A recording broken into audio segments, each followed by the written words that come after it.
Assalamualaikum warahmatullahi wabarakatuh. Innal hamdalillah nahmaduhu wa nasta'inuhu wa nastaghfiruh wa na'udzu billahi min syururi anfusina wa min sayyiati a'malina. May yahdihillahu fala mudilla lahu wa may yudlil fala hadiya lahu. Asyhadu an la ilaha illallah wahdahu la syarika lahu wa asyhadu anna Muhammadan 'abduhu wa rasuluh. Amma ba'd. Pertama-tama, marilah kita senantiasa memanjatkan puji dan syukur kita atas kehadirat Allah Subhanahu wa Ta'ala, karena di mana pada pagi hari ini kita masih dapat diberi nikmat waktu luang, terlebih lagi nikmat iman dan Islam, sehingga kita masih dapat menyempatkan waktu untuk hadir dalam kajian Islam online. Salawat serta salam tak lupa pula kita kirimkan kepada Rasulullah Muhammad Sallallahu Alaihi Wasallam, Nabi yang menjadi uswatun hasanah atau suri tauladan yang baik bagi kita semua. Baik, kami ucapkan ahlan wa sahlan kepada Al-Ustadz Kiai Haji Sudirman serta seluruh hadirin yang telah bergabung dalam kajian Islam online dengan tema memperbaiki sholat agar benar dan khusyuk. Merupakan kajian yang insya Allah akan dilaksanakan rutin selama 4 pekan berturut-turut, tanggal 9, tanggal 16, tanggal 23, serta tanggal 30 Oktober, setiap hari Ahad pukul 10 hingga 11.30 WITA. Semua kita bisa mengikuti bisa 3 pertemuan ini insya Allah. Baik, sebagai informasi kepada seluruh hadirin, kajian Islam online merupakan kajian yang diadakan oleh grup Sesi and Friends for Allah, bekerja sama dengan Fakultas Ilmu Kelautan dan Perikanan Universitas Hasanuddin, Dharma Wanita Fakultas Ilmu Kelautan dan Perikanan Universitas Hasanuddin, serta grup Keluarga Muslim Pensiunan di Senagar Trans Provinsi Sulawesi Tenggara. Baik, kajian kita ini akan dibawakan oleh Ustadz Kiai Haji Sudirman dengan tema memperbaiki sholat agar benar dan khusyuk. Sebelumnya kami akan membacakan profil pemateri terlebih dahulu. Nama Ustadz Sudirman, tempat tanggal lahir di Bone, tanggal 1 Februari 1974, alamat Jalan Rapo Kaling Timur, nomor HP 0821 8817 6088. Pendidikan S1 Universitas Islam Negeri, pekerjaan pengisi acara siaran agama Telstar dan RRI, penulis buku, mubalik, pendiri dan pembina Yayasan Tajdidul Iman. Selanjutnya kami menyampaikan kepada seluruh hadirin di mana kajian kita akan diadakan 2 sesi. Sesi pertama yaitu penyampaian materi oleh Al-Ustadz dan dilanjutkan dengan sesi kedua yaitu sesi tanya jawab. Kami juga menghimbau kepada hadirin agar menonaktifkan mikrofon selama penyampaian materi berlangsung. Baik, untuk mengefisienkan waktu, kami persilahkan kepada Al-Ustadz Kiai Haji Sudirman untuk menyampaikan materi. Kepada Al-Ustadz, tafadhol.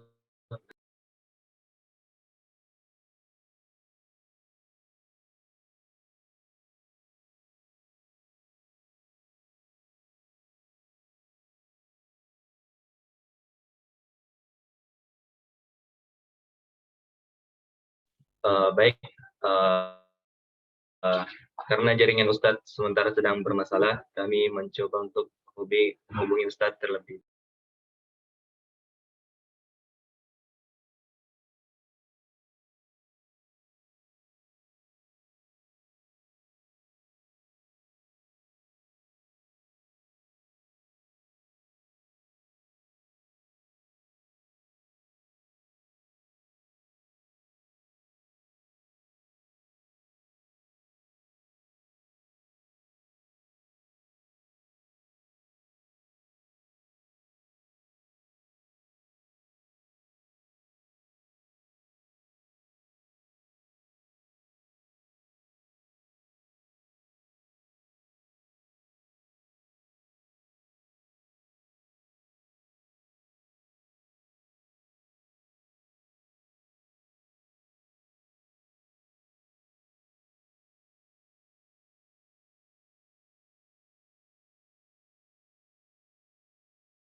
Ya, silakan.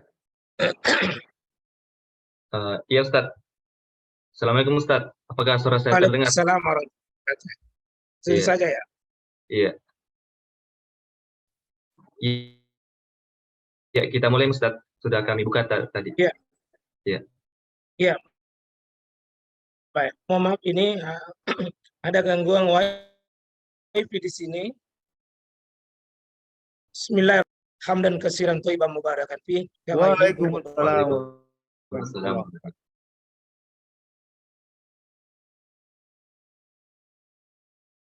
Alhamdulillah mendengar dan pemirsa yang ada di Zoom, insyaallah kita akan melanjutkan materi pembahasan kita hari ini tentang bagaimana sholat kita benar, dan mungkin nanti bisa di pertemuan berikut itu khusyuknya. Jadi kita masuk di hari ini fokus di gerakan dulu, gerakan sholat. Pertemuan berikut insya Allah di bacaan. Ya, kita cek gerakan kita. Ya. Dengan penjelasan ringkas, insya Allah.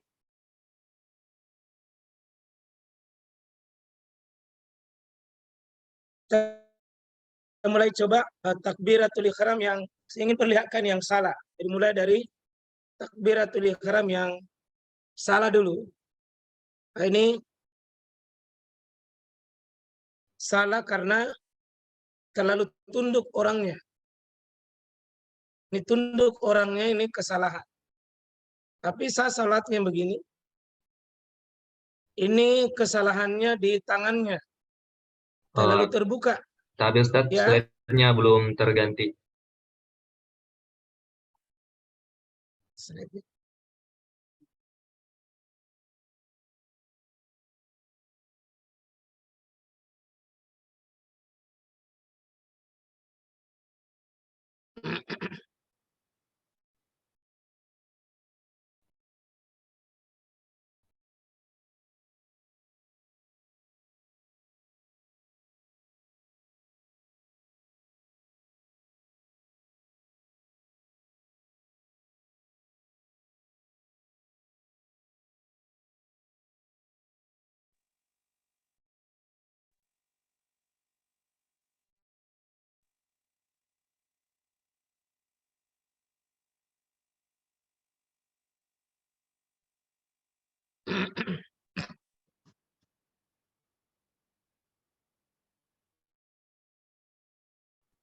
Kelihatan? Sudah? Iya Ustaz, sudah terlihat. Baik. Ini yang kedua, tata cara takbir yang keliru, tangannya yang terbuka. Nah, tangan terbuka. Kalau tata cara takbir itu tidak tangan terbuka, tapi antara rapat dengan tertutup. Ini keliru. Karena menghadap ke bawah. Yang ada orang takbir kan menghadap ke bawah. Nah, kalau ini menghadap ke atas. Terlalu tinggi dia. Ini maaf, terlalu tinggi. Ini di atas kepalanya, di atas telinganya dia. Melewati batas telinga. Nah, ini terlalu rendah. Ini di bawah dadanya. Nah, ini kesalahannya, ini terlalu menghadap tangannya menghadap ke bawah. Nah, ini yang benar. Ini yang benar, tangan sejajar dengan telinga. Atau tangan sejajar dengan antara telinga dengan pundak. Ya, telinganya, dia ujung jarinya bagian atas telinganya. Lihat tangan bagian bawah itu sejajar dengan pundaknya. Ini bahunya, bahu. Tiga-tiga ini benar ini. Ya, yang paling pertama itu telinganya. Yang di tengah itu mengambil antara yang di sampingnya. Ya, jadi ini standar telinga. Ini standar yang terakhir itu bahu. Yang di tengah ini adalah telinga dengan bahu. Tiga-tiga ini boleh. Melebihi telinga kesalahan, turun dari pundak, bahunya itu keliru. Nah, jadi kalau tengah-tengah ini boleh. Kita coba lihat teorinya begini. Cara mengangkat kedua tangan dalam sholat, ini kalau ini sejajar dengan bahunya, sejajar bahu. Di sejajar pundak atau bahunya, yang di bagian terakhir tadi. Hadis kedua ini masih sejajar dengan bahunya atau pundaknya. Yang ketiga ini sejajar dengan telinga.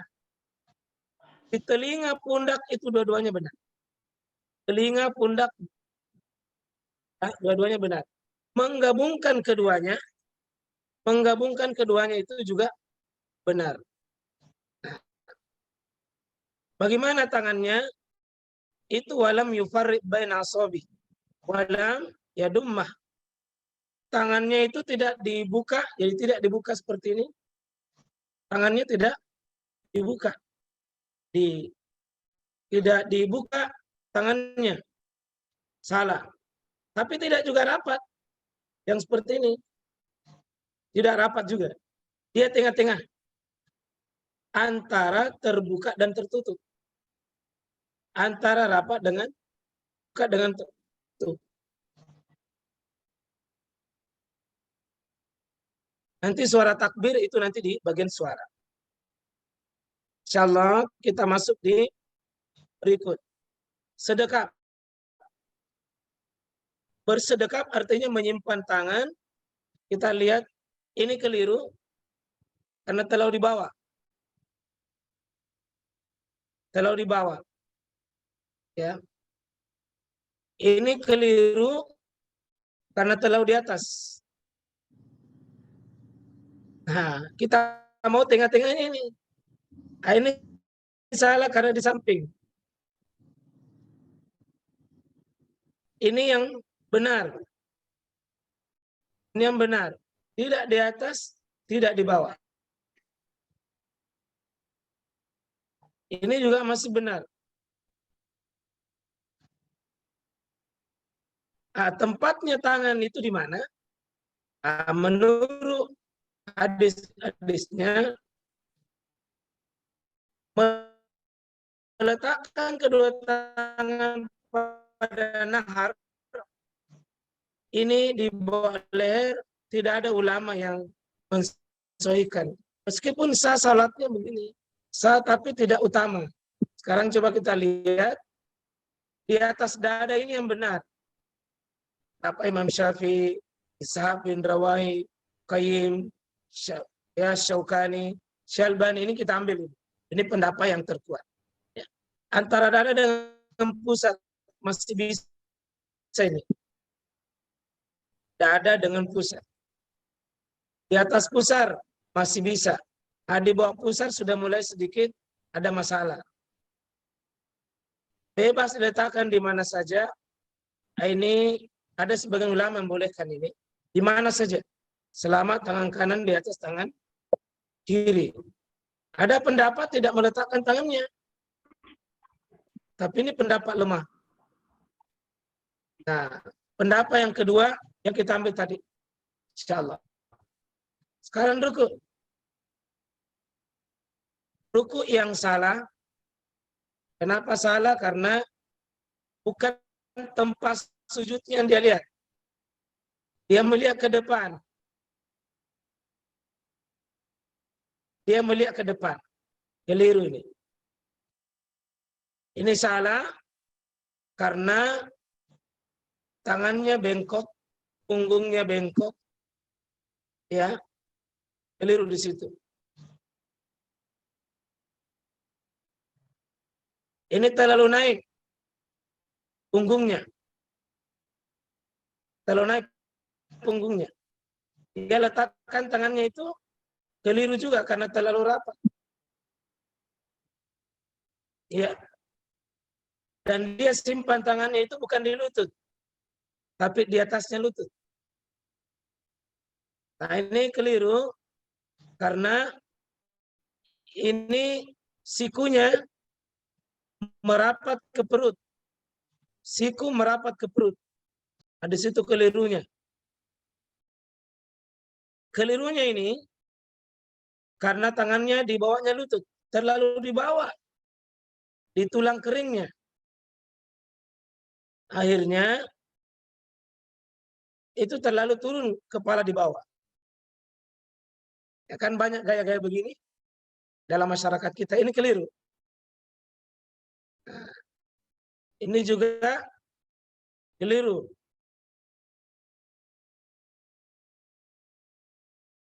Ini yang benar. Perhatikan, kaki tetap menghadap ke depan,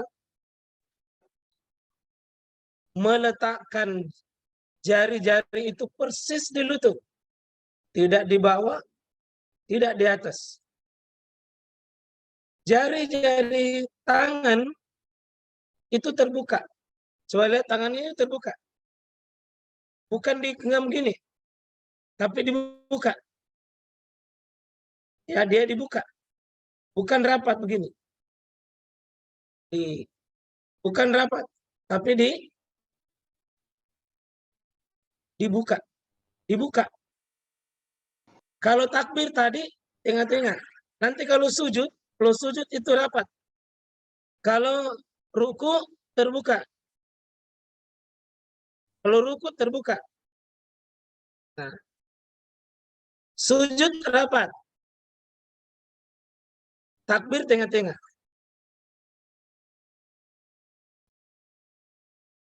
Kita lihat landasannya.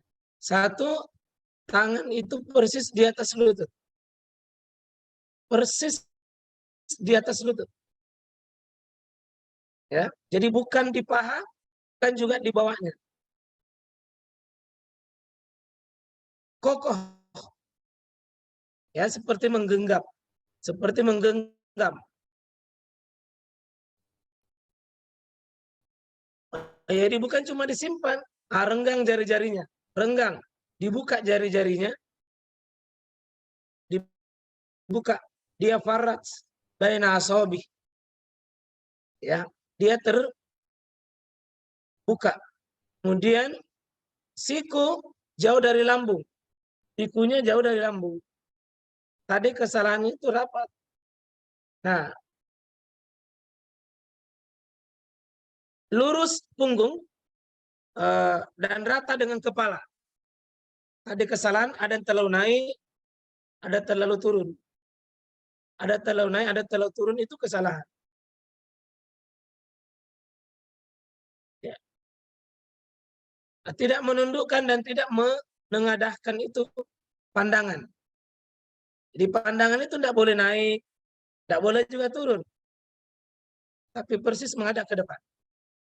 Persis menghadap ke depan. Bukan ujung kaki, bukan orang di depan dilihat. Tapi ujung atau tempat sujud. Tempat sujud. Nah, ini ancamannya yang tidak ruku nanti diancam mati jahiliyah. Kalau dia ruku tidak benar. Mati jahiliyah, dia ancam mati jahiliyah. Betapa pentingnya ruku ini. Ya, kemudian dianggap mencuri kalau cara rukunya itu cara yang tidak sempurna. Pencuri paling jelek. Namanya mencuri itu jelek. Tapi ada bosnya pencuri. Curi dalam sholat. Kapan itu rukunya tidak bagus? Kalau mau lihat pencuri paling jelek, lihat gaya rukunya orang. Lihat gaya ruku. Nabi menjadikan tidak sah sholatnya. tidak sah sholatnya. Karena ruku penting. Sekarang i'tidal. I'tidal. Ini yang salah karena ada orang biasa naik tangannya begini seperti berdoa. Ini keliru kan karena tidak ada hadis begini. Sepotong pun tidak ada. Tidak boleh begini. Tidak boleh tangannya lari naik. Nah, ini tidak tahu apa carinya di atas. Nah itu mungkin lampu ini. Mungkin dia itu plafon ini. Mungkin bocor kapan. Nah, ini yang keliru ketika bangun dari ruku, mau sujud, maaf, biasa ada makmum mengambil ancang-ancang seperti ini, padahal imamnya masih berdiri tegak. Yang begini sudah mau lari duluan ini. Ini mau lari duluan ini. Ini mau turun sujud. Tidak lurus dia ke atas. Jangan kayak begini. Ini mau start duluan ini. Nah, ini yang angkat sarungnya. Tidak mau dilombai. Mau lari duluan ini. Ini yang benar. Tangannya sejajar dengan telinga atau pundak. Diangkat tangan. Gila tidak rapat, tidak juga terbuka. Ya. Ini caranya. Mengangkat kepala, bangkit dulu sembari mengangkat kedua tangan, boleh telinga, boleh bahu. Ucapkan sami Allahu liman.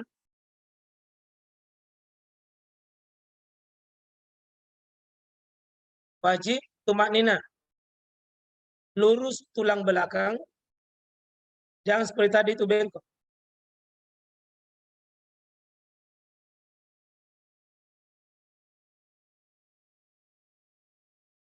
Ancaman. Ya. Seperti ini adalah bagi orang tidak i'tidal dengan tidak benar, ini diancam. Tidak diterima sholat. Nah. Sekarang sujud. Sekarang sujud.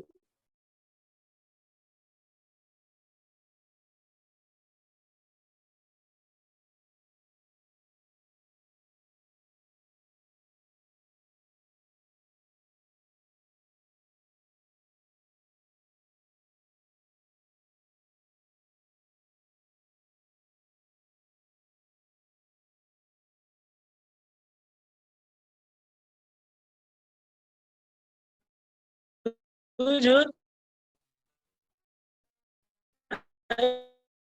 Ini yang salah. Di mana letak salahnya?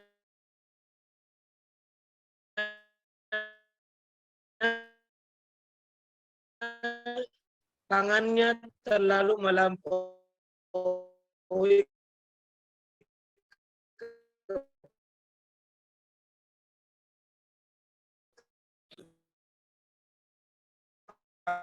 kepalanya.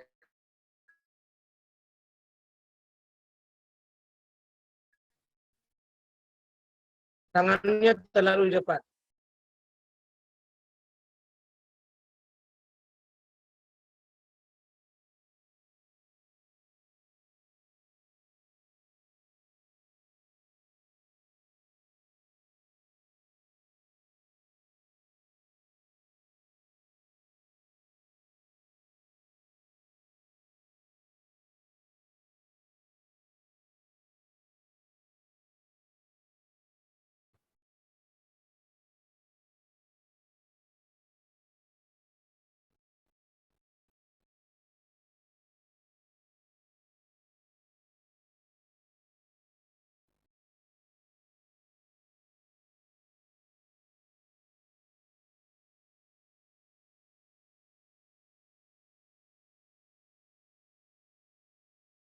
Ini kesalahan yang Ketiga, ini tidak sujud kakinya. Ini lebih salah. Ini nakal kakinya nih, diangkat. Ini lebih nakal lagi nih, terlalu terbuka bagian di belakang. Ini bahaya kalau sujud begini baru ada kucing lewat, waspadalah. Ya, waspadalah. Ya. Kesalahan berikut adalah posisi kaki, jari-jari kakinya ini, lihat jari-jari kakinya. Jari-jari kaki itu terlipat. Dia enggak tekuk. Salah. Ini yang benar. Ini yang benar.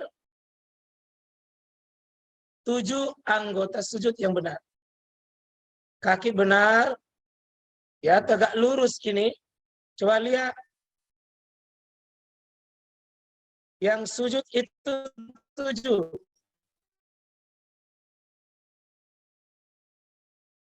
Dua tangan,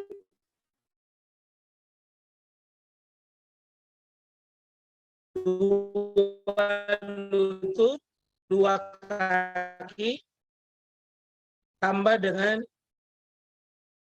dahi dengan sampai hidung. Seulangnya hidung, sepesek-peseknya hidung, wajib sujud selama masih ada di lubang. Selama ada lubangnya. Ingat, 2 kaki, 2 lutut, 2 tangan. Tambah 1 hidung dengan dahi, itu 1 paket. 1 paket. Nah, cara nanti di hari 7 ini, tangan sejajar dengan bahu. Sejajar dengan telinga. Lihat, siku tidak boleh sujud. Kaki rapat, ditekuk. Betisnya jauh dari paha. Paha jauh dari perut. Ya, paha jauh dari perut. Saya ulangi. Betis jangan merapat dengan paha. Paha jangan merapat dengan perut. Ya. Kita lihat. Ini bagian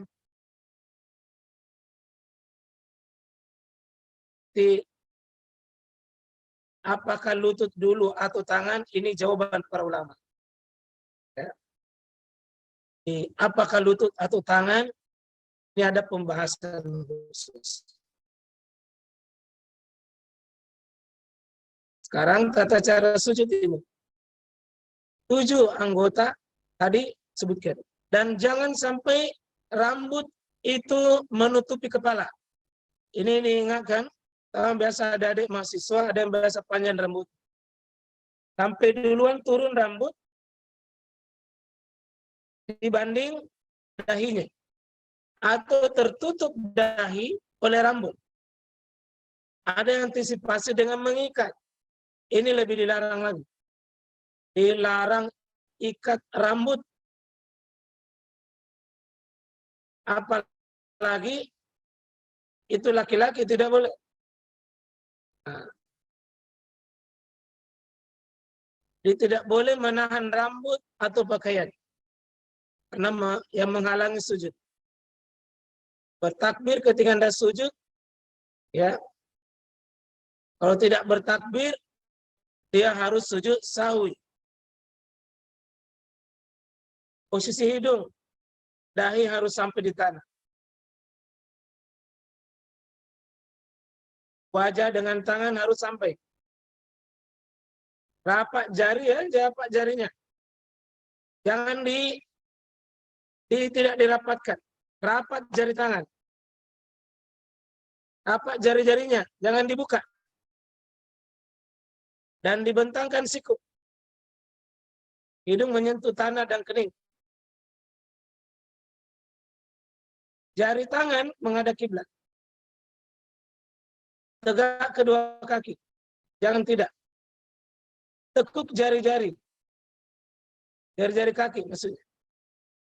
rapat kedua kaki. Jangan dibuka lebar. Seandainya dilihat itu tampak putih ketiak. Seandainya dilihat, maksudnya diangkat. Perut jauh dari paha. Paha jauh juga dari betis. Sejajar pundak jangan melewati tadi. Angkat lengan dari tanah. Jauhkan dari lambung. Jauhkan dari pinggang. Dahi tidak terhalang rambut. Jangan gulung rambut. Jangan gulung pakaian. Khusus untuk sholat. Jangan gulung celana. Jangan gulung lengan baju. Khusus untuk sholat. Kecuali bajunya dan celananya memang modelnya. Model begitu. Tumanina. Jangan terburu-buru. Ini 20 rumus namanya. Sekarang yang duduk antara dua sujud.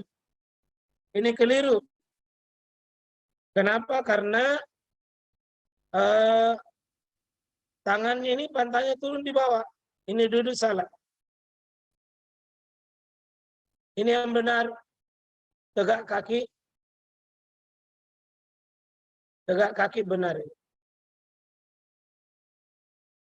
Ini boleh juga begini. Dua kaki ditegakkan baru duduki di atasnya. Khusus duduk antara sujud. Khusus duduk antara sujud. Tegak dua. Jangan berjauhan. Jangan berjauhan. Tapi dirapatkan. Duduk ika namanya yang benar. Yang salah tasyahud. Tangannya tidak dibuka. Itu kesalahan. Ini yang benar. Kita satu sudah menunjuk.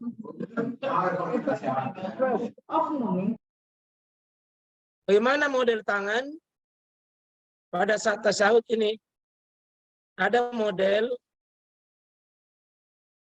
itu Nabi menggenggam dua jarinya, jadi dua jari lalu bentuk lingkaran. Coba genggam jari tak yang dari kanan, dari belakang itu dua, jari paling kecil itu kelingking, kemudian jari satu lagi jari di sampingnya, dua itu genggam. Jari di tengah, coba kasih ketemu dengan ibu jari. Ketemu dengan ibu. Lalu angkat telunjuk. Ya. Ini menggenggam dua jarinya, serta membentuk lingkaran. Angkat jari itu. Itu satu model. Ya. Menggenggam dua jari, jari manis dengan jari kelingking. Bentuk lingkaran. Angkat jari telunjuk. Boleh menggerakkan sedikit pada saat berdoa.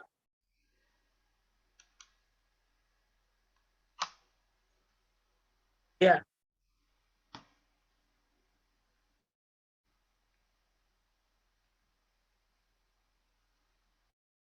Ini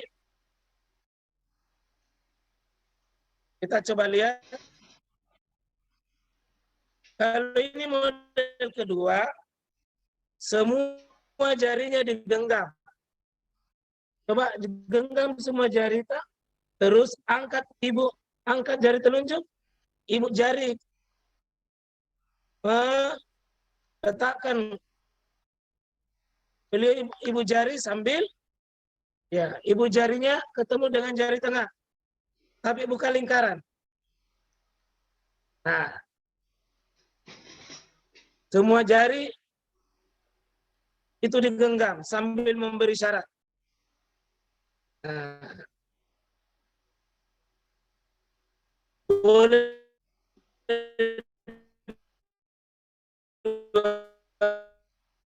dua-duanya dipilih. Yang boleh dua-duanya dipilih. Nah, salam yang salah. Kenapa salah? Tangannya itu coba lihat tangan kanannya dia terbuka. Keliru. Ya, keliru tangannya. Jangan dibuka begitu. Ini keliru karena sudah salam, langsung dia usap muka. Tidak ada debu di situ. Ini salah karena terlalu tunduk, terlalu miring. Ini seperti mau jatuh. Nah, ini yang benar. Tangannya boleh di atas paha, boleh disebut. Beloknya balik kanan, balik sempurna, tidak miring. Selesai. Saya kembali ke moderator giliran tak. Saya persilakan. Silakan moderator. Ya, baik. Demikian penyampaian materi yang sangat menarik oleh Ustadz mengenai tata cara dari sholat. Selanjutnya kami akan buka sesi tanya jawab. Jadi kepada seluruh hadirin yang ingin mengajukan pertanyaan, silakan menyalakan mikrofon serta kamera atau bertanya di room chat Zoom. Ya, kepada Ibu Alia kami persilahkan. Ya, terima kasih Fahmi, terima kasih Pak Ustaz. Assalamualaikum warahmatullahi wabarakatuh. Terima kasih atas penjelasannya Pak Ustaz.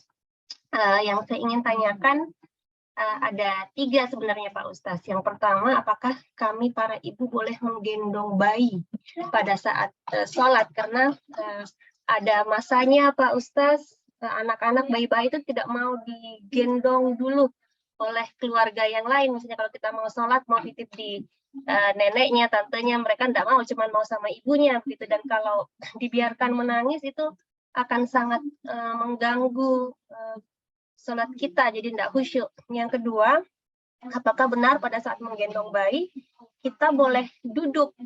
Nah, karena bayi itu kan kalau digendong juga tidak melulu tenang ya.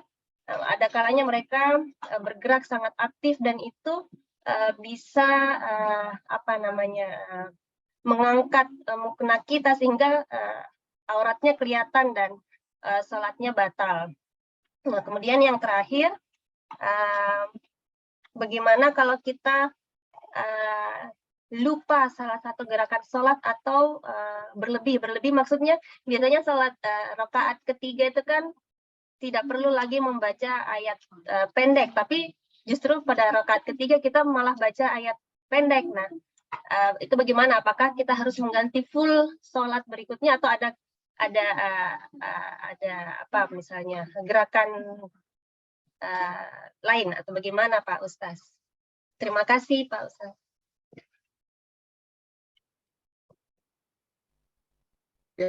Ya, terima kasih banyak. Langsung saya jawab ya. Ya, moderator langsung saya jawab ya. Iya.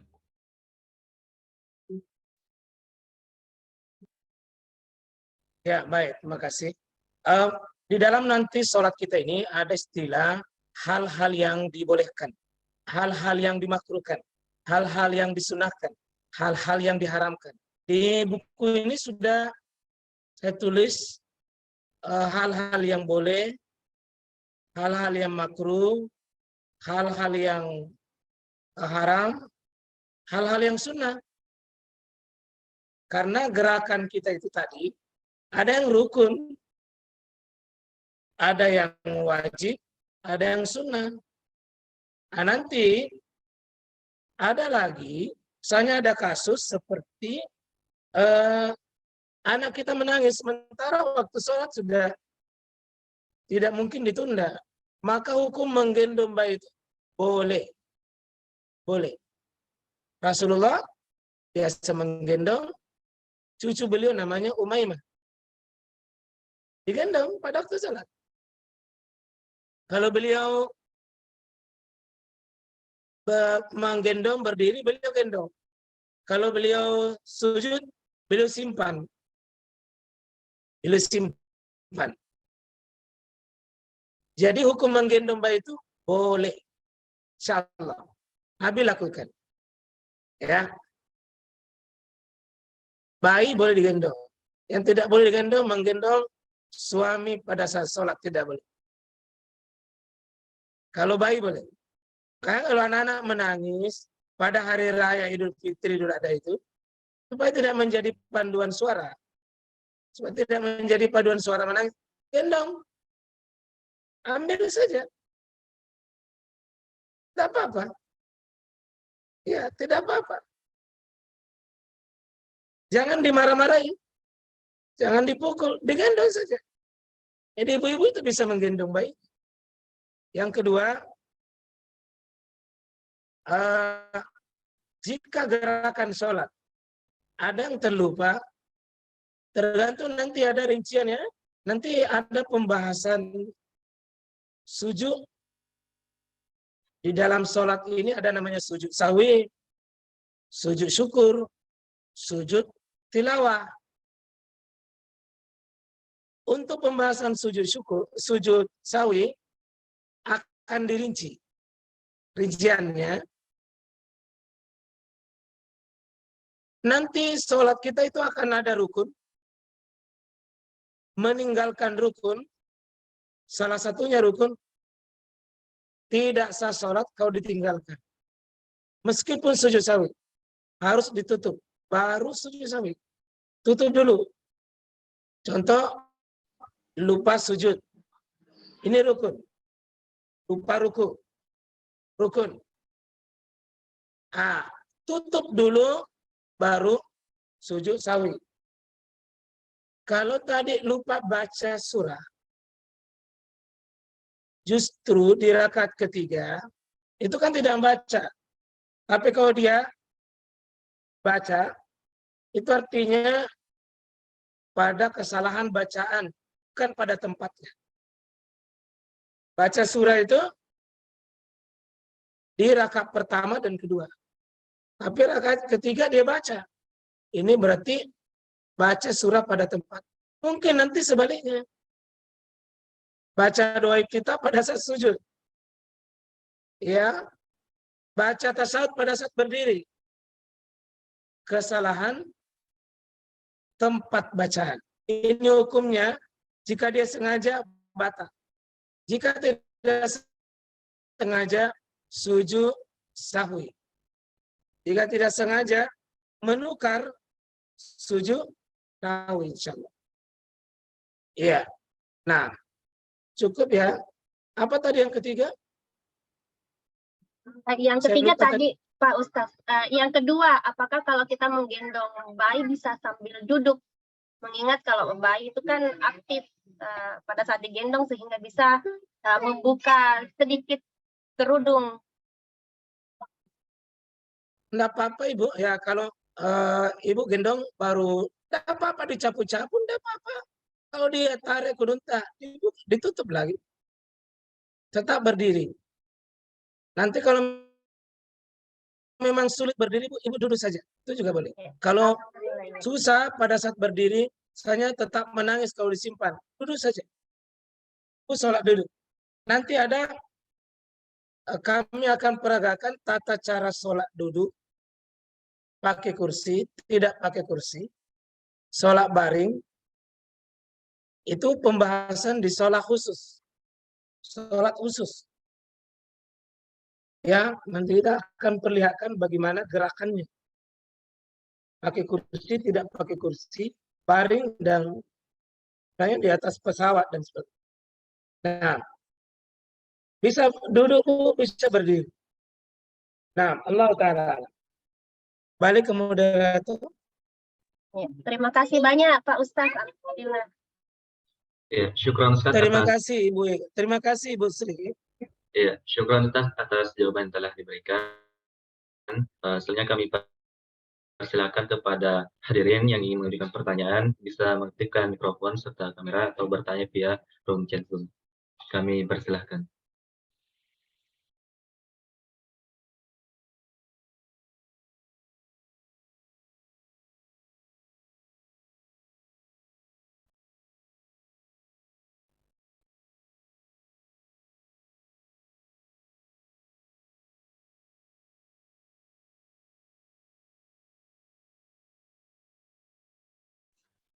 Bismillah, saya ingin bertanya, Ustadz. Terima kasih atas kesempatannya. Di sini ada beberapa hal yang saya ingin pertanyakan, Ustadz. Yang pertama itu melanjutkan dari pertanyaan sebelumnya, Ustadz, bahwa bagaimana hukumnya ketika kita sedang berjamaah dan sebagai makmum, akan tetapi imamnya yang mengimami sholat kita itu lupa terhadap rakaat yang sedang dibaca, Ustadz. Karena saya sering mengalami itu, Ustadz, karena sering perjalanan dan Apanya dia lupa? Apanya dia lupa? rakaatnya, Ustadz. Apanya dia lupa? Rakaatnya, Ustadz. Rakaat, Oh, Ustadz. rakaatnya. Ya, misalnya sholat maghrib tapi dia menambah rakaatnya, Ustadz, seperti itu. Dan apakah kami harus sujud sahwi sendiri atau mengulangi sholat kami? Begitu, Ustadz. Terus yang kedua, Ustadz, bagaimana sikap kita kalau misalnya terdapat keadaan darurat, Ustadz? Misalnya seperti gempa tiba-tiba begitu, Ustadz, dan kita sementara sholat, apakah harus melanjutkan ataukah kita harus berhenti sejenak, Ustadz? Mungkin itu saya dari saya, Ustadz. Assalamualaikum warahmatullahi wabarakatuh. Ya. Baik.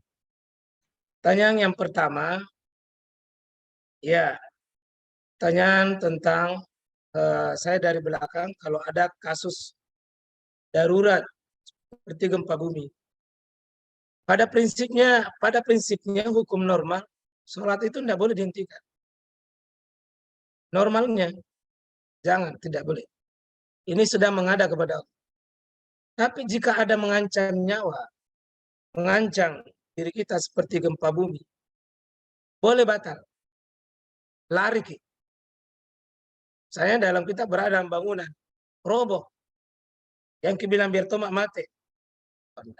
Kita cari keselamatan dulu lebih utama. Sholat itu yang kondisi begini masih bisa diulang. Ya, jadi dalam keadaan darurat bisa sholat itu dibatalkan.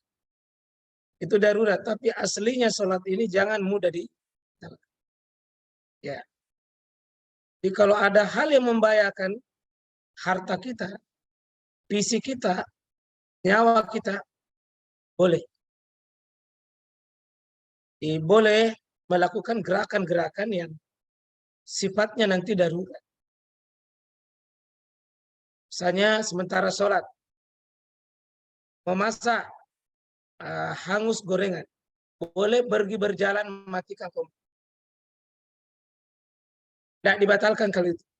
Masjid lagi storing suara, operator bisa pergi perbaiki. Tidak perlu dibatalkan. Kalau gempa bumi, boleh lari. Batal dulu. Karena demi nyawa itu. Tidak ada yang paling berharga melebihi nyawa seorang muslim. Salatnya bisa dibatalkan. Nah, yang kedua, imam yang memimpin sholat lupa. Kalau lupa itu ada dua kemungkinan. Tiga ya.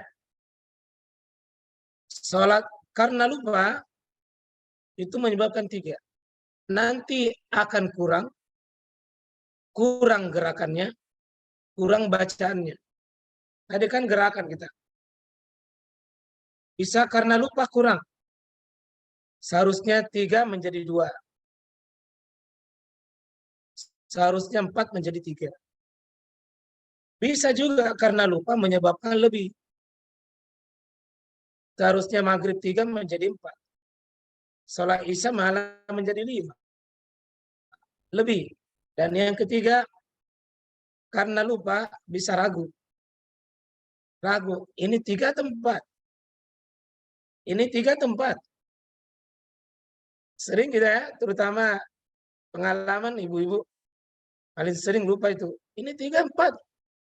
Nah, petunjuk Nabi dalam kekurangan, dalam kelebihan, sudah ada semua jawabannya. Ya, nanti dalam pembahasan di tata cara sujud sahwi, itu lebih gamblang lagi. Jika kelebihan rukun, tutupi rukunnya baru lakukan sujud sahwi. Jika kelebihan langsung saja sujud sawi. Kasus tadi 3 baru menjadi 4, maka sujud sawi saja. Tapi imamnya tidak sujud sawi, kita tidak ada anjuran sujud sawi makmum. Kalau imamnya tidak. Dan jangan mengulangi sholat. Bukan kasus mengulangi yang posisi begini. Bukan ada waktunya itu diulang.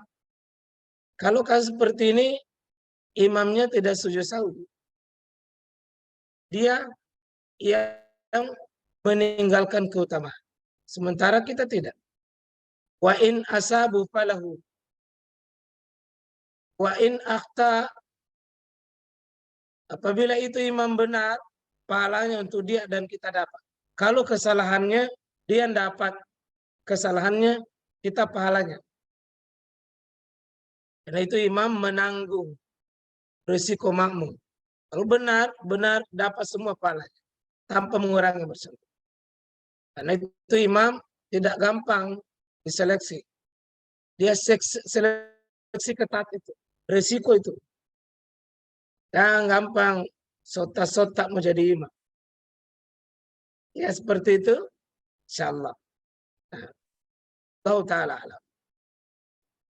Ya, syukran Ustadz atas jawaban yang telah diberikan. Kita beralih ke pertanyaan selanjutnya. Dari pertanyaan Pak Edison Saade. Pertanyaannya, apakah semua bacaan dalam sholat harus juga diucapkan atau dilafazkan oleh makmum? Ya. Bagaimana maksudnya? Apa? Apakah semua bacaan dalam sholat harus juga diucapkan atau dilafazkan oleh makmum? Maksudnya ini imam ya? Oh makmum ya? Iya. Ya pada prinsipnya apa yang dibaca dalam sholat, baik sendirian atau berjamaah, ya dilafazkan oleh makmum juga. Ya, kecuali ada terjadi perbedaan. Contoh, nanti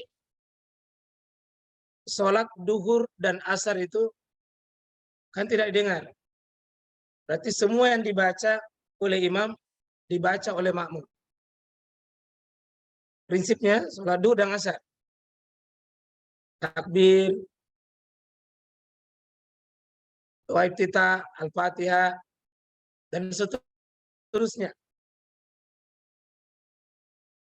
Kalau berjamaah, maghrib, isya, subuh, tentu ada sedikit perbedaan. Al-fatihah dan surah. Karena ada aturannya. Untuk Imam Abu Hanifah, pokoknya begitu kita berjamaah, tidak ada lagi bacaannya imam, makmum. Semua ikut ditanggung sama imam Abu Hanifah. Cuma sayangnya landasannya Abu Hanifah itu di hadis Al-Baihaqi. Dan itu dilemahkan oleh ulama. Bahwa qiraatul iman fa qiraatul. Bacaan imam ditanggung oleh, bacaan makmum ditanggung oleh imam. Hadisnya lemah. Nah, kalau Imam Syafi'i tidak. Seluruhnya harus dibaca termasuk terutama Al-Fatihah. Kalau surah tidak. Al-Fatihah harus. Karena beliau mengambil hadis la salata liman lam yaqra bi Fatihil kitab.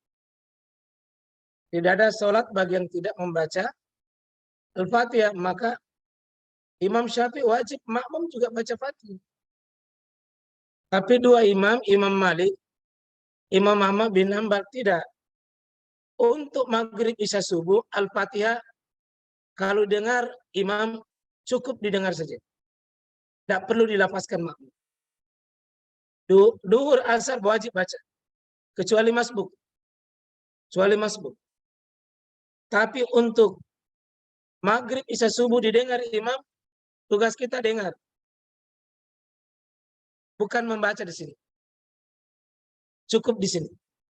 Karena dalilnya, Faiza Qur'an Quran, kau dibacakan Quran, dengar, pastamiulah. Perhatikan, Once itu diam.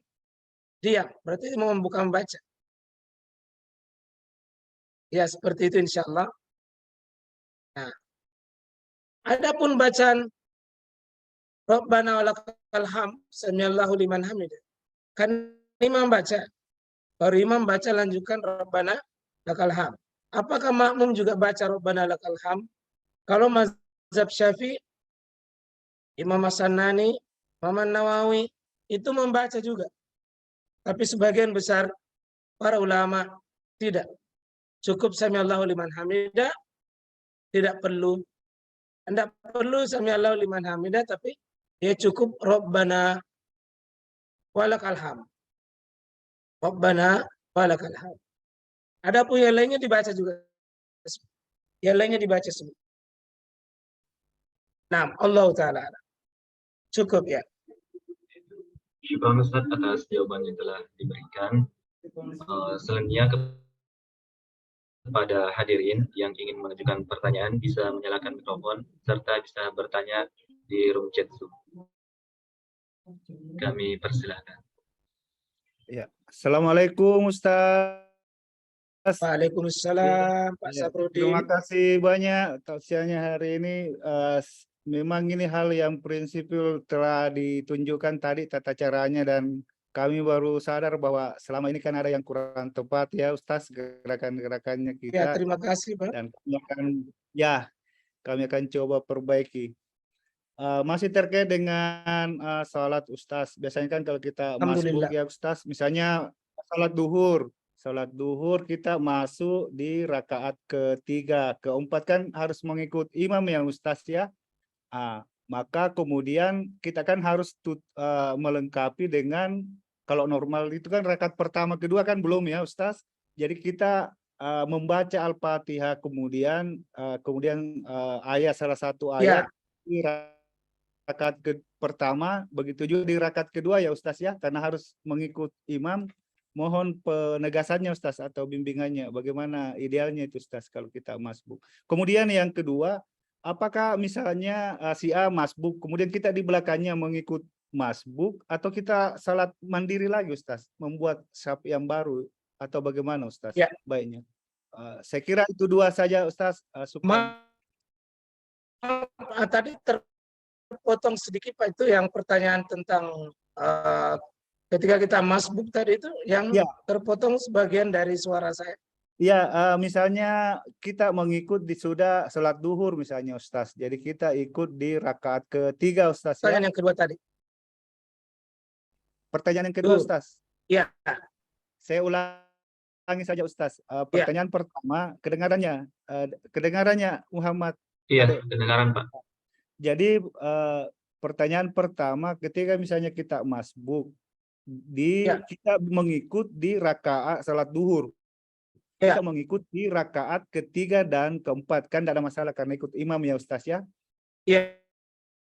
Tapi idealnya kan kalau misalnya kita salat sendiri, misalnya kan di rakaat pertama dan kedua itu kan kita membaca Fatihah ya, dan kemudian salah satu surah ya. Apakah seperti itu normalnya Ustaz atau bagaimana kondisinya idealnya, mohon bimbingan. Kemudian yang kedua, kadang kita ke masjid misalnya terlambat, kemudian kan masih ada yang sholat ya karena mungkin yang bersangkutan juga masbuk. Apakah kita mengikut sama yang bersangkutan ataukah kita mandiri Ustaz sholat? Iya, kita dapati imam Pak atau tidak? Misalnya imamnya sudah selesai Ustaz, tapi yang iya, saya sudah mengerti. Iya, mohon Ustaz. Makasih banyak. Iya. Saya langsung jawab bahwa ketika kita datang di masjid dan imamnya selesai, berarti kita tidak ada apa imam itu, tidak ada hubungan kita dengan imam. Maka jika keadaan seperti itu, kita jangan sholat sendiri. Maka kita cari tempat, posisi di sampingnya orang yang masih sholat. Tadi sholat 5 waktu. Cari tempat di mana di antara orang yang meskipun masbuk, itu tidak ada masalah. Karena kita menjadikan dia imam. Dia menjadikan dia imam. Yang tidak boleh kalau saya juga masbuk. Dia juga masbuk. Sama-sama jadi masbuk. Cuma mungkin kemasbukannya itu keterlambatannya yang berbeda. Satu mengikut 1 rakaat, satu mengikuti 2 rakaat. Yang begini tidak boleh melantik jadi imam. Tidak boleh melantik jadi imam. Kenapa? Karena dia sudah mendapatkan pahala berjamaahnya. Masing-masing lanjut sesuai dengan kadarnya. Tidak boleh lagi ada imam. Tapi kalau orang baru datang ke masjid, sudah tidak ada imam, maka angkat imam. Meskipun dari orang yang tadi juga masbuk. Berdirilah di samping, ya kita di sampingnya untuk mendapatkan pahala berjamaah. Bahkan seandainya orang sudah sholat semua, tidak ada lagi orang sholat, maka cari orang untuk bisa temani ke sholat. Bahkan seandainya orang sholat sunnah pun didapat berdiri saja di sampingnya orang sholat sunnah. Berdiri saja di sampingnya orang sholat sunnah. Ya, dia sholat sunnah, kita niat punya salah wajib. Dan tolong kalau ada yang begini, jangan kita kaget. Saya pernah terlambat di sebuah masjid, itu ceramah. Sudah bubar. Saya dapati dia sholat sunnah. Saya berdiri di sampingnya. Terus, dia maju ke depan. Saya maju juga. Dia maju lagi ke samping. Saya maju juga ke samping. Dia kasih goyang-goyang tangannya itu. Menunjukkan isyarat jangan ikut. Saya ikuti terus. Sesudah sholat baru dia tungguin. Kenapa Pak Ustaz ikut sama saya? Nah, saya sholat sunnah. Saya tanya, kenapa Bapak larang saya? Ini kan cuma ikut saja, numpang saja. Jadi boleh Pak, kita ikut di sampingnya orang yang berjamaah tersebut, sampingnya masbuk tersebut. Dengan catatan, kita adalah makmumnya yang bersangkutan, bukan makmumnya dari imam yang pertama insya Allah. Kemudian, kita datang di masjid dalam keadaan sholat duhur. Kami idealnya kita membaca surah dan membaca Fatihah dan surah.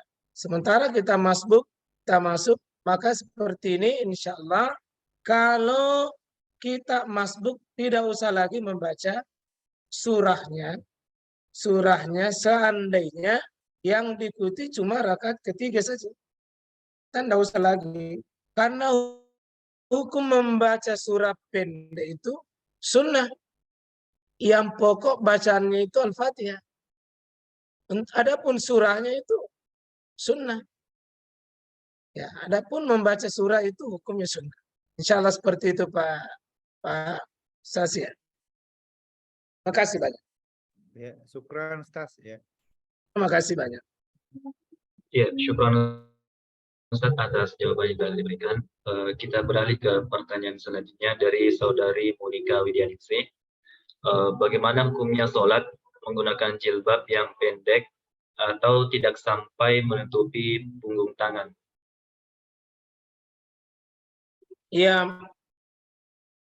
Yang pokok kan menutup aurat. Jadi sholat itu menutup aurat, baik laki-laki maupun perempuan. Sekarang kita ukur mana batasan aurat. Untuk perempuan, untuk perempuan adalah seluruh anggota tubuhnya, kecuali muka dan telapak tangan.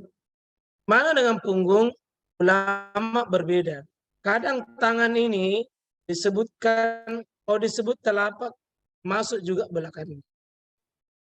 Kalau disebut tangan, depan dan belakang. Paling bagus, sholatlah dengan menutup lengkap dan sempurna. Baik tangan bagian belakang, dan seluruh anggota tubuh. Meskipun insya Allah kita usahakan jangan sampai kita sholat dengan tidak menutup aurat.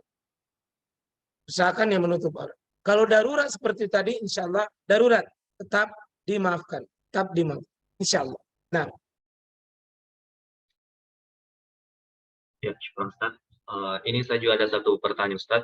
iya, Bagaimana ketika kita sholat fardu di masjid, sholat wajib, kemudian sudah selesai dan kita ingin bangkit untuk sholat sunnah rawatib, kemudian ada seseorang di belakang kita yang menepuk pundak kita untuk menjadikan kita imam di sholat wajibnya, Ustaz.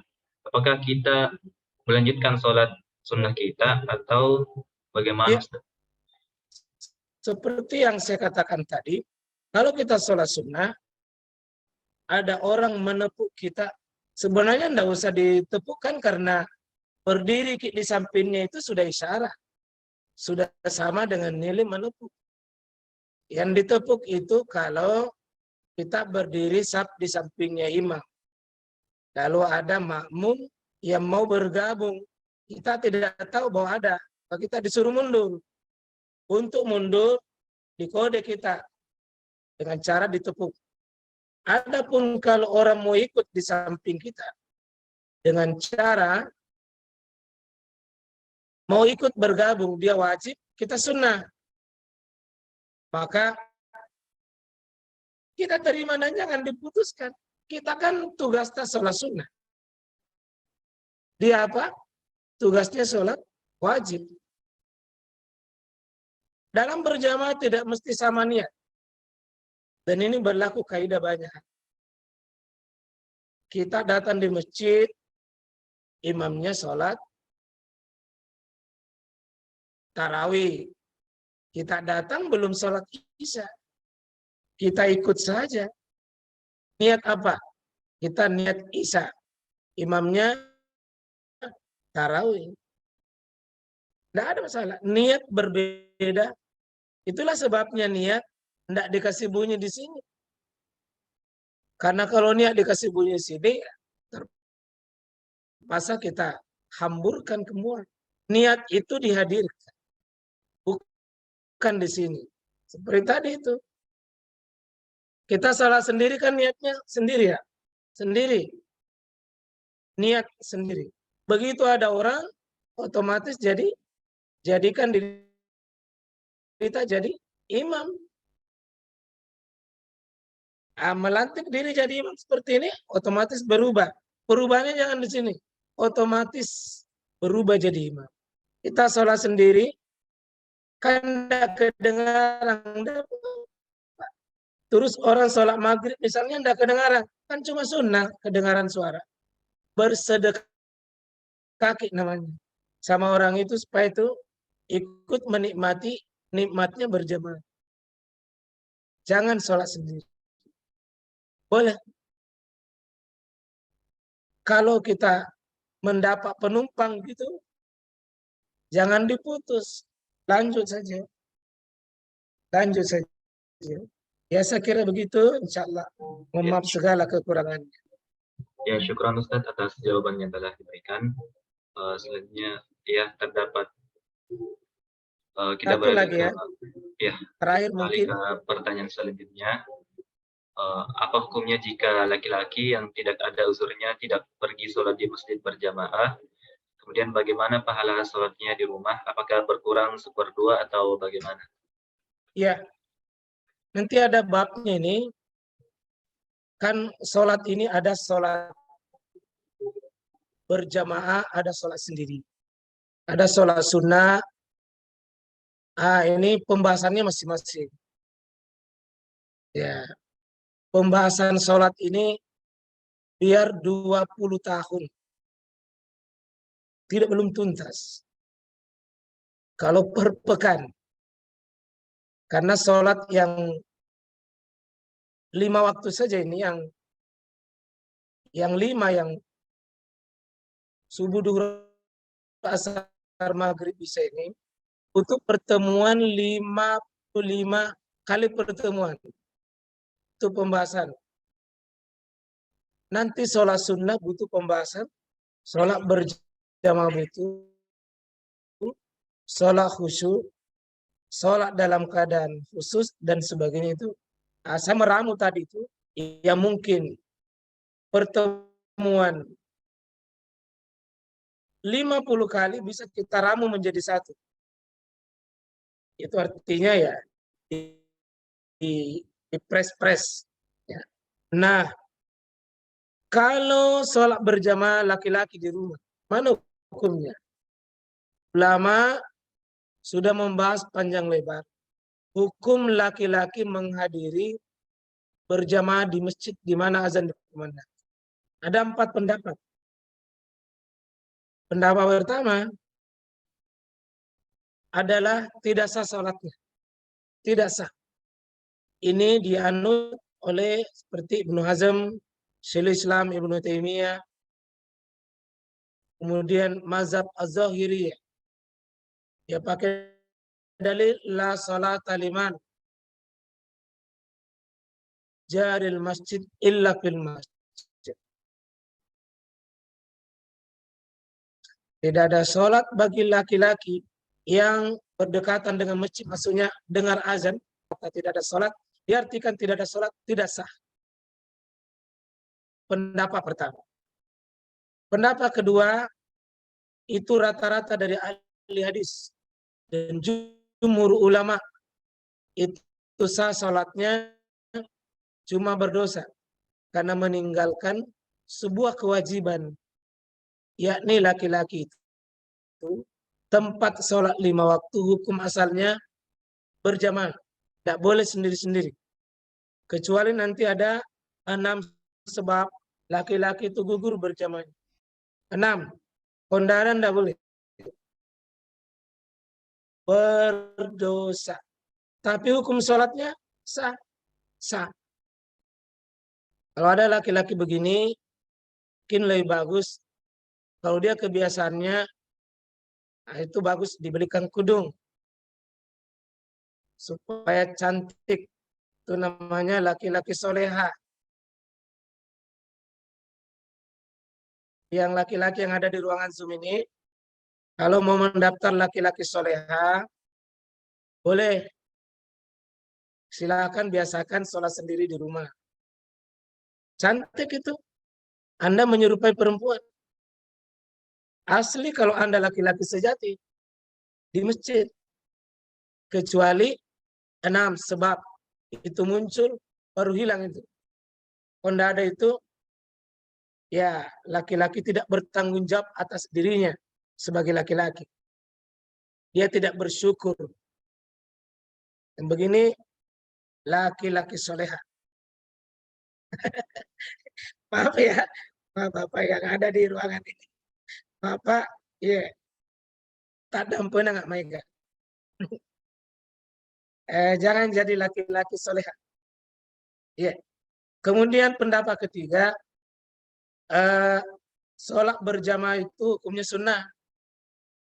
Cuma kalau dia pergi di masjid keutamaan saja. Tidak berdosa, cuma rugi saja. Itu pendapat dari mazhab Syafi'iyah. Ya.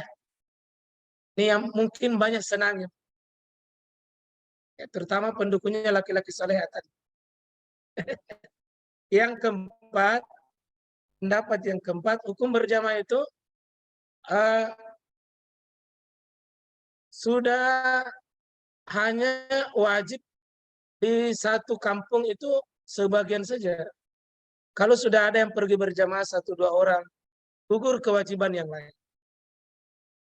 Ini masing-masing ada dalilnya dan kajiannya. Masing-masing ada dasarnya, semuanya. Saya tidak mau campuri semuanya, tapi paling tidak saya mengatakan, saya mengikut pendapat dari ulama mayoritas, jumhur ahli hadis. Bahwa laki-laki itu wajib jamaah. Berdosa kalau dia biarkan diri. Tapi tetap sah. Ini insya Allah dibahas di bab sholat berjamaah. Saya kira demikian pada seluruh Bapak dan Ibu. Ini yang saya bisa sampaikan. Semoga sehatkan Ki, kuatkan Ki. Pesan inti, sholatlah sebelum Bapak Ibu disolat. Sholatlah sebelum Bapak Ibu disolat. Ada suatu saat mau ke sholat tapi tidak bisa. Mungkin kita disolat. Saya mau maaf tadi di awal pertemuan agak sedikit terganggu wifi di tempat kami. Saya mencoba dengan berbagai alternatif. Semoga di pertemuan berikut dimudahkan. Terima kasih panitia, terima kasih pada dosen pembimbing, terima kasih para dekan, Pak Wakil Dekan, semua Bapak Ibu yang hadir, ya, termasuk pada orang tua kita yang mulia, Syafruddin, semoga Allah Subhanahu wa taala sehatkan. Terima kasih. Subhanakallah bihamdik, asyhadu an la ilaha illa anta astaghfiruka wa atubu ilaik. Assalamualaikum warahmatullahi wabarakatuh. Waalaikumsalam Waalaikumsalam warahmatullahi warahmatullahi wabarakatuh. Terima kasih atas jawaban yang telah diberikan. Kami juga mohon maaf kepada seluruh hadirin yang masih belum terjawab pertanyaannya. Mungkin kita pertanyakan pada pertemuan di pekan selanjutnya. Baik, kami cukupkan pertemuan kita pada pekan kali ini. Sebelumnya kami mengucapkan jazakallahu khairan kepada Al-Ustadz Kiai Haji Sudirman yang telah menyempatkan waktu untuk menyampaikan materi yang sangat menarik pada kajian Islam online dengan tema memperbaiki sholat agar benar dan khusyuk. Dan kami juga mengucapkan jazakumullah khair kepada seluruh hadirin yang telah meluangkan waktu untuk hadir dalam pertemuan kali ini. Dan semua kita bisa mengikuti 2 pertemuan lagi pada tanggal 23 serta pada tanggal 30 Oktober. Hari Ahad pukul 10 hingga 11.30 kita insya Allah. Baik, untuk menutup kajian kita pada pekan kali ini, marilah kita bersama-sama mengucapkan doa kafaratul majelis. Subhanakallahumma wa bihamdika, asyhadu an la ilaha illa anta, astaghfiruka wa atubu ilaik. Fastabiqul khairat. Wassalamualaikum warahmatullahi wabarakatuh. Waalaikumsalam wabarakatuh. Ya, syukran. Assalamualaikum warahmatullahi wabarakatuh.